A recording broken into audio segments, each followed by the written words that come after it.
এই মুহূর্তে মনে পড়ছে রিয়াজের কথা। রিয়াজ কিন্তু দুই নয়নের আলো সেই সিনেমার কাস্টিং ছিলেন ফেরদৌস এবং শাবনূর, এবং তখন কিন্তু শাবনূরের সাথে রিয়াজের সিনেমা বেশি এবং সাফল্য বেশি, কিন্তু ফেরদৌস এবং শাবনূর অভিনীত সিনেমাটি দুই নয়নের আলো, এখানে কিন্তু রিয়াজ একটি ক্যামিও দিয়েছিলেন এবং গানটা খুবই পপুলার। তুমি খুব সাধারণ একটি মেয়ে, বেসেছি তোমায় ভালো, এরকম একটি গান। এবং এই গানটিতে তিনি ফেরদৌস এবং শাবনূর একটা জায়গায় একটা কনসার্টে যান বা একটা জায়গায় তারা হঠাৎ করে দেখেন যে গান হচ্ছে এবং রিয়াজ ওই গানটি করেন, তুমি খুব সাধারণ একটি মেয়ে, বেসেছি তোমায় ভালো। রিয়াজও প্রযোজিত একটা সিনেমা হৃদয়ের কথা, যেটির নায়ক ছিলেন রিয়াজ এবং নায়িকা ছিলেন পূর্ণিমা। সেই সিনেমায় একটা ক্যামিও ক্যারেক্টার দিয়েছিলেন জনপ্রিয় অভিনেত্রী, সেই সময়ের আরেক জনপ্রিয় অভিনেত্রী মৌসুমী।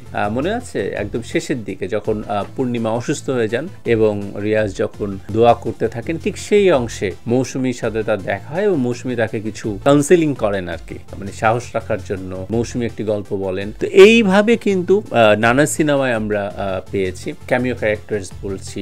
আমাদের এখানে কিন্তু অবশ্যই আমরা মাঝে মাঝে কিন্তু তো ইন্সপিরেশনেও কাজ হয়। তো দেখা যায় যে ওম শান্তি ওম বোম্বের যে সিনেমাটি, যেটা ছিল শাহরুখ এবং দীপিকার সম্ভবত প্রথম সিনেমা, তো সেখানে শাহরুখ যেহেতু তার আরেকটা মানে জন্মে তিনি ফিল্ম স্টার থাকেন, তার দিয়ে একটা পার্টিতে অনেক বড় বড় স্টার এসেছেন এবং সেখানে দেখা যায় অনেক স্টার আসেন, ধর্মেন্দ্র থেকে শুরু করে সব বড় বড় এবং এই প্রজন্মের তারকারা আসেন, জাস্ট তাদেরকে এক ঝলক দেখা যায়। সম্ভবত সেই সিনেমার ইন্সপিরেশনেই কে আপন কে বর একটা সিনেমা, সেখানে একটা গানে কিন্তু প্রায় 40 জন তারকাকে দেখা যায় এবং তারা অনেক বড় বড় তারকা, আপনারা নিশ্চয়ই গানটি দেখেছেন। আরেকটি সিনেমা, যে সিনেমার কথা একটু আগেও বলেছি, এক কাপ চা, যেহেতু এটা নায়ক ফেরদৌস প্রযোজিত সিনেমা, এখানেও কিন্তু অনেকেই 1 ডজনেরও বেশি তারকা কিন্তু অ্যাপিয়ার করেন। এখানে একটা গেস্ট অ্যাপিয়ারেন্স ছিল যদ্দূর মনে করে রাজ্জাক ছিলেন, ঋতুপর্ণা একটা ক্যামিও একটা শর্ট ক্যারেক্টার করেন, এটির প্রধান অভিনেতা ছিলেন ফেরদৌস এবং মৌসুমী। এভাবে করে কিন্তু আমাদের এই সিনেমাগুলোতে আমরা নানা সময় এই ক্যামিও ক্যারেক্টার্স গুলো